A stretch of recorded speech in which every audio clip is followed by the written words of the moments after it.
Meu nome é Eliésia Alvarenga, sou otorrinolaringologista e foniatra em São Paulo. Hoje vamos falar sobre o cenário atual e perspectiva da disfagia no Brasil. Isto vem para responder uma pergunta: por que falar de disfagia hoje? Outra pergunta aliada a isto: estamos preparados para atender a demanda de pacientes disfágicos, que é uma crescente, associada à epidemiologia, à medicina de precisão, onde os desafios serão crescentes, junto à inovação e à necessidade de liderança clínica. E fatos estão aí para mostrar por que falar de disfagia hoje. Os prematuros estão sobrevivendo mais. As crianças sindrômicas com extremo baixo peso, que necessita de internações prolongadas nessa fase neonatal, estão sobrevivendo. E a população envelhecendo. Em paralelo, existe uma maior sobrevida dos pacientes com doenças neurológicas, doenças oncológicas e mesmo os pacientes críticos, aqueles que vêm de uma internação prolongada em UTI, com uso de ventilação mecânica e uma grande perda de massa muscular. A valorização da segurança alimentar e a qualidade assistencial também é uma crescente. De acordo com o último censo, IBGE mostra o que aconteceu nas últimas 2 décadas. Um envelhecimento rápido da população e, com isso, uma maior população de pacientes disfágicos. Hoje, são 33 milhões de pessoas acima de 60 anos. E uma projeção para as próximas décadas que isso vá dobrar. E não bastasse os acima de 60 anos, que já é uma população que tem peculiaridades, temos que entender o que acontece com os octogenários, os nonagenários e os pacientes centenários, que também é uma realidade hoje. No Brasil, são 5,4 milhões de indivíduos acima dos 80 anos. E os indivíduos acima de 80 anos, já mostramos que estes, só pela idade, já têm um fator de risco para desenvolver disfagia. E a epidemiologia e o risco de disfagia subestima quanto temos na população de idosos, principalmente os acima de 60 anos, com disfagia. Geralmente, esses pacientes estão mais susceptíveis à doença neurológica, como o AVC. E se sabe que por volta de 400 mil indivíduos têm um AVC ao ano. E destes que sobrevivem, aproximadamente 75%, pois 25% pode morrer diante do evento, e os que sobrevivem serão aqueles que precisarão de uma avaliação para seguir sobrevivendo. Então, 50% a 70% dos pacientes que têm AVC podem apresentar disfagia. Quanto à doença de Parkinson, no Brasil, são mais de 200 mil pessoas apresentam Parkinson. E a disfagia acometem por volta de 80% desses indivíduos. Quanto à esclerose lateral amiotrófica, mostra-se que 12 a 15 mil pessoas no Brasil, e até 85% delas apresentarão disfagia. Com o envelhecimento da população, se espera também um aumento de quadro demencial. E hoje, no Brasil, 2,5 a 2,7 milhões de pessoas vivendo com quadro demencial. E a disfagia, ela pode se apresentar em qualquer fase do quadro demencial, mas na fase avançada, 90% dos indivíduos apresentarão disfagia. Por outro lado, os cânceres de cabeça e pescoço acontecem por volta de 40 mil novos casos por ano, e a disfagia acomete 60 a 90% desses indivíduos. E devemos considerar aqueles que sobrevivem e que também estão aí na nossa epidemiologia. Por aqui a gente tem um mapa epidemiológico para ver o quanto de pacientes, o quanto existe uma demanda de paciente disfágico. Vamos focar no envelhecimento saudável. A prevalência na população adulta de disfagia varia de 2% a 16%. Um trabalho recente que fizemos, apontamos que 13,6% da população adulta acima de 20 anos apresentam disfagia. E os acima de 80 anos, indubitavelmente, são grupo de risco. Outro fato, que 60% dos adultos, dos idosos, apresentam comorbidades, as multimorbidades. E, em média, 60% apresenta pelo menos 2 doenças crônicas. E a preocupação emergente é que realmente a disfagia, ela é subestimada, ela é pouco reconhecida pelo próprio paciente e pelos profissionais de saúde. E o quanto isso impacta na qualidade de vida e se torna um problema de saúde pública. Outro fato entre os idosos é a polifarmacia, e que também é um fator de risco silencioso para a disfagia. De acordo com os últimos trabalhos, sabemos que junto dessa população de aproximadamente 33 a 35 milhões de idosos acima de 60 anos, 30 a 50% utilizam mais de 5 medicamentos. Quando falamos de idosos hospitalizados, isso aumenta para 70%. E aqueles idosos que vivem em instituição de longa permanência, até 80%. E um objeto da nossa discussão é sempre: temos que investigar a dificuldade em tomar medicamentos, pois se o paciente não consegue tomar medicamento para suas doenças de base, a disfagia tende a piorar. E é isso aqui. O paciente típico, às vezes ele tem um engasgo e ele subestima, ele acha que faz parte do envelhecimento normal. E, na verdade, isso não é normal. E, às vezes, ele ignora e começa a fazer modificações da dieta. Começa a evitar alimentos, começa a modificar consistência e os sintomas vão sendo subestimados e junto vem a perda de peso, pois a dieta não está entregando o resultado, não está entregando nutrição necessária. Vem o comprometimento da segurança, da deglutição e os quadros de pneumonia, os quadros de engasgo com macroaspiração, onde o paciente precisa de manobra para desengasgar, ou mesmo os quadros de aspirações silenciosa. E com isso, o risco maior de internação, internações prolongadas, internações repetidas. E o que a gente mais observa é um diagnóstico tardio da possibilidade da disfagia ser uma das causas de tudo isso, dessas complicações que está consumindo e tornando o nosso idoso um idoso frágil.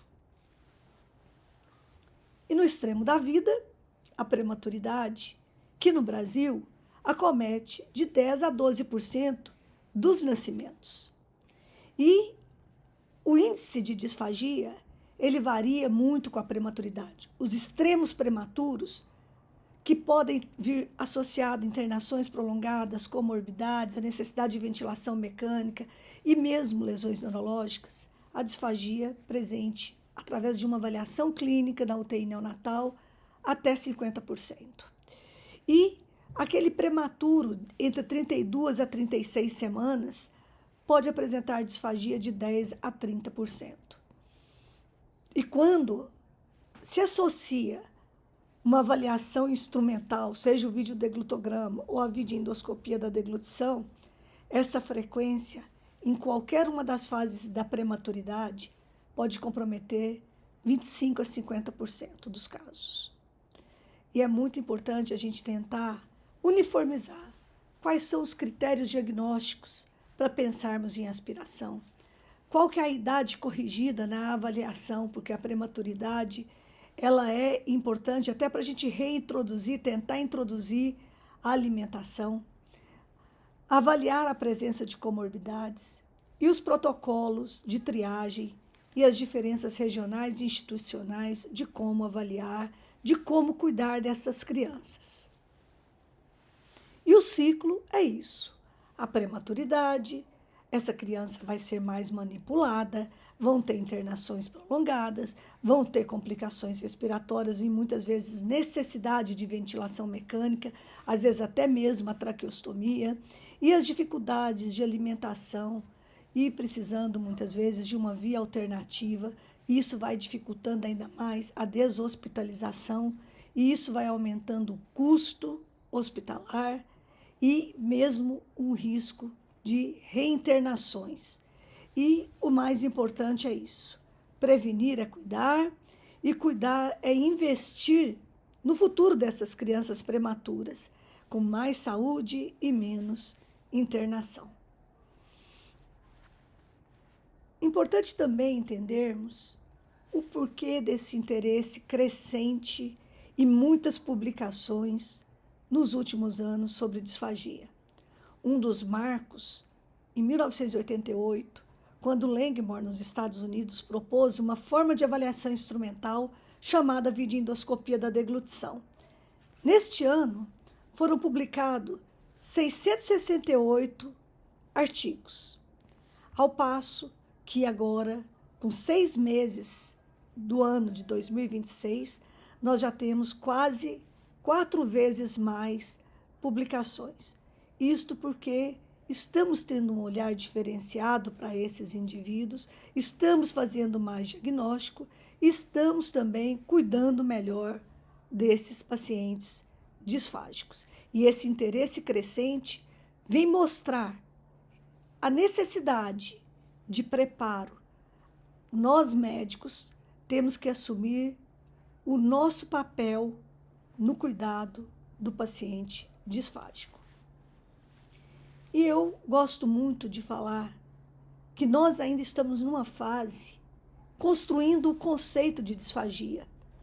Embora quase 4 décadas de existir essa avaliação instrumental para nos dar possibilidade de ter sinais físicos, sinais estruturais, sinais disfuncionais, mostrando que existe disfagia, que seja essa dificuldade no controle das próprias secreções, a dificuldade do transporte, seja da saliva, seja de diferentes alimentos e até mesmo de medicamentos, da boca até o estômago, por alterações anátomos funcionais, estruturais ou disfuncionais neuromuscular.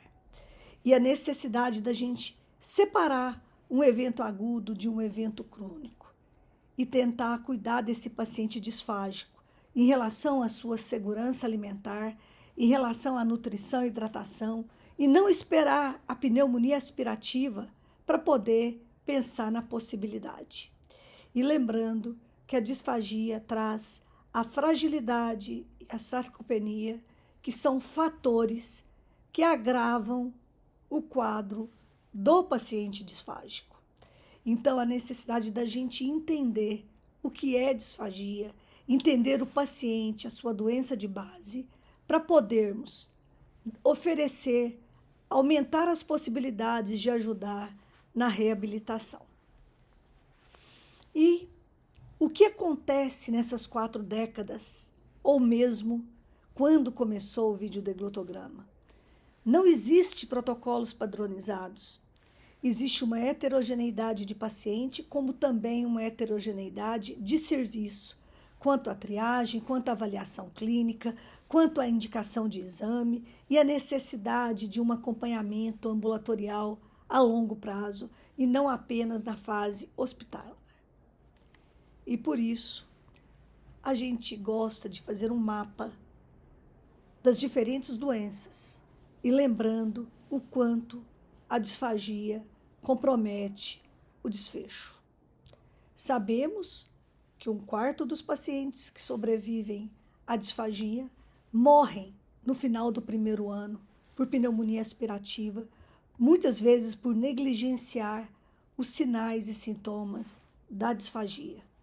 O paciente parkinsoniano, em algum momento, vai apresentar disfagia e, final da vida, mais de 80% dos pacientes, e grande parte deles vão a óbito pela disfagia. A esclerose lateral amiotrófica, a demência, os pacientes internados e os pacientes oncológicos. E o desfecho não é apenas a morte, é o maior custo hospitalar, o risco de a pior qualidade de vida, não apenas as pneumonias aspirativas, mas os quadros desnutricionais, prolongando a internação e muitas vezes aumentando o fardo do paciente e de sua família. E no presente, o que nós sabemos da disfagia? Que ampliamos a possibilidade diagnóstica. Mas e o cuidado? O cuidado, ele deve ser centrado no paciente. E o otorrino precisa assumir o seu papel junto com os outros especialistas médicos. Então, os gastroenterologistas, os pneumologistas, a própria neurologia, os geriatras. E lembrando que o cuidado da disfagia, ele é multiprofissional. Não dá para não incluir a nutrição, as fonoaudiólogas, a própria enfermagem, que assume um papel extremamente importante na condução desses pacientes, e até mesmo o terapeuta ocupacional, o fisioterapeuta. Então, a necessidade de um cuidado multiprofissional. E se a disfagia fosse reconhecida precocemente? Com certeza, o melhor desfecho. Quantas pneumonias aspirativas evitaríamos? Quantas internações prolongadas e reinternações? Quantas mortes? Poderíamos mudar a epidemiologia. Fora o impacto financeiro e a própria qualidade de vida.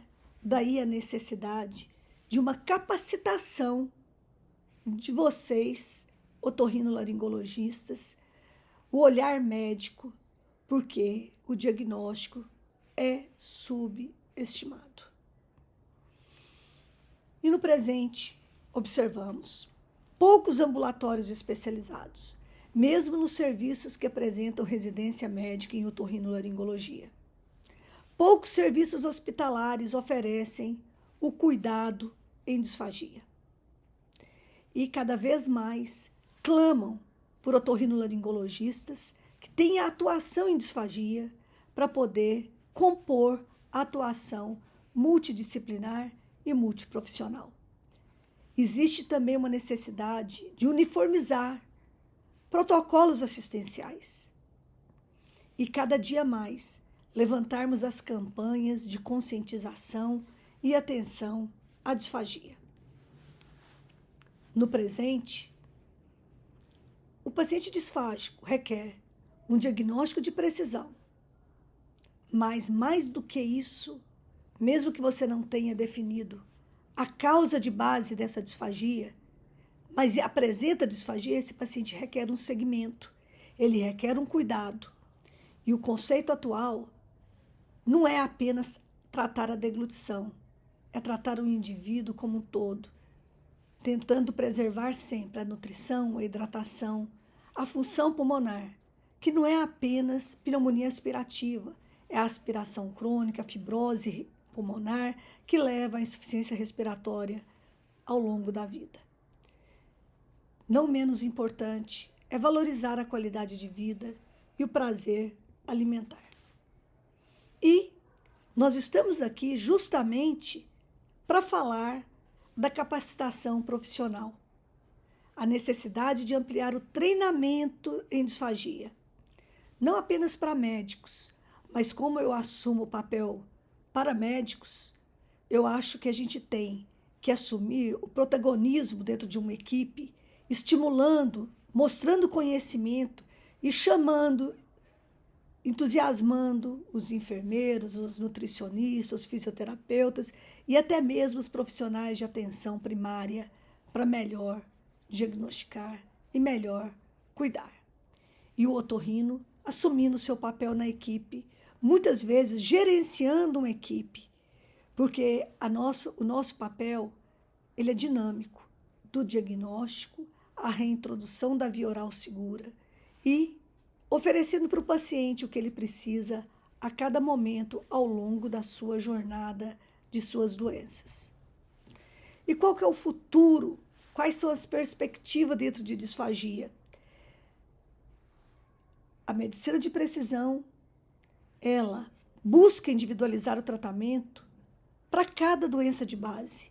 Para isso, a capacitação, o conhecimento das diferentes doenças, conhecimento do substrato fisiopatológico, da biomecânica da deglutição, valorizando a cognição, o status nutricional, o cuidado, o núcleo familiar e ajudando a não agravar a fragilidade. Por outro lado, está aí, batendo nas nossas portas, a inteligência artificial. Ela não substituirá o otorrino. Ela não vai fazer uma videoendoscopia da deglutição. A inteligência artificial não vai fazer o videodeglutograma. Ela não vai individualizar cada caso. Ela vai poder analisar automaticamente o que nós fizemos. E sim, vai nos apoiar à decisão clínica, procurando melhorar o desfecho. Mas o indivíduo, o cuidado individualizado, a avaliação individualizada, isso é papel nosso, tanto do médico, quanto do fonoaudiólogo, qualquer um dos profissionais de saúde. Lembrando que a inteligência artificial traz uma ideia também do coletivo, traz uma ideia de incidência, ela vai nos dar uma visão epidemiológica e também vai nos ajudar a mudar o desfecho, mas nós temos que considerar cada indivíduo como um todo.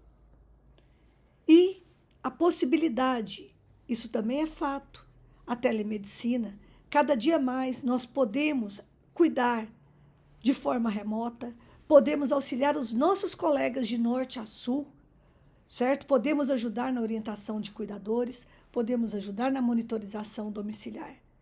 E uma segunda opinião especializada, ela ajuda a mudar o desfecho do paciente, fortalece as relações médicas, fortalece a relação multiprofissional. E o que a gente tem observado desde a pandemia, o quanto isso encurtou distâncias e nos favorece melhorar o cuidado médico. Também temos que considerar, no futuro, a necessidade da padronização do protocolo e dos parâmetros da videoendoscopia da deglutição. E esse é um dos motivos que eu tenho oferecido vários cursos para que as pessoas se capacitem, que as pessoas comecem a enxergar as mesmas coisas que a gente enxerga, procurando individualizar os protocolos de avaliação de acordo com a doença de base. Mas o protocolo ele é único. Ele vem do protocolo sugerido em 1988 e daí para frente a própria Langmore fez modificações. Os aparelhos, as imagens melhoraram muito, mas uma característica que faz a videoendoscopia da deglutição ser um padrão ouro de avaliação é a sua portabilidade, é não ter radiação, é poder permitir que a gente vá à casa do paciente, à instituição ou à beira-leito. E outro fator tão importante, uma característica extremamente importante, que ajuda, inclusive, a fonoaudióloga a conduzir melhor os casos e o paciente enxergar o porquê da restrição da via oral, o porquê de determinadas manobras, o porquê de que não existe segurança com determinada consistência, com determinado volume. Então, essa necessidade de gravar os exames e mostrar para o indivíduo e seus familiares, isso também é uma perspectiva que temos que fazer uso dela. E quais são as expectativas para a próxima década? Lembrando que o paciente, ele é único, ele é individual, mas ele tem características do coletivo, da sua doença de base, e que a gente tem que conhecer. Hoje, inclusive, existem fenótipos da doença da disfagia, e que a gente tem que valorizar os que estudaram, os que mostram para nós resultados. E a necessidade, não dá para propor uma avaliação instrumental para todos, mas aqueles pacientes de risco que estão subestimados, existe triagem automática, treinar as pessoas que vão aplicar esses testes. Para quê? Para poder conduzir os pacientes de risco para uma melhor avaliação e um melhor cuidado. Aí a inteligência artificial, ela vai ser importante. O treinamento, o Deep Learning Machine, ele vai ser importante.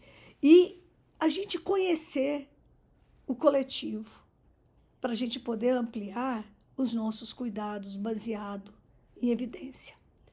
A realidade também da videoendoscopia da deglutição, investir em imagem, investir em portabilidade, que a gente possa fazer o nosso melhor papel onde o paciente está e, com isso, facilitar a nossa tomada de decisão, ter um plano personalizado e favorecer esse telemonitoramento do paciente que às vezes vem para a capital e volta para a sua região. E isso vai facilitar a conversa com os médicos assistentes, com os fonoaudiólogos assistentes, com a equipe multiprofissional assistente.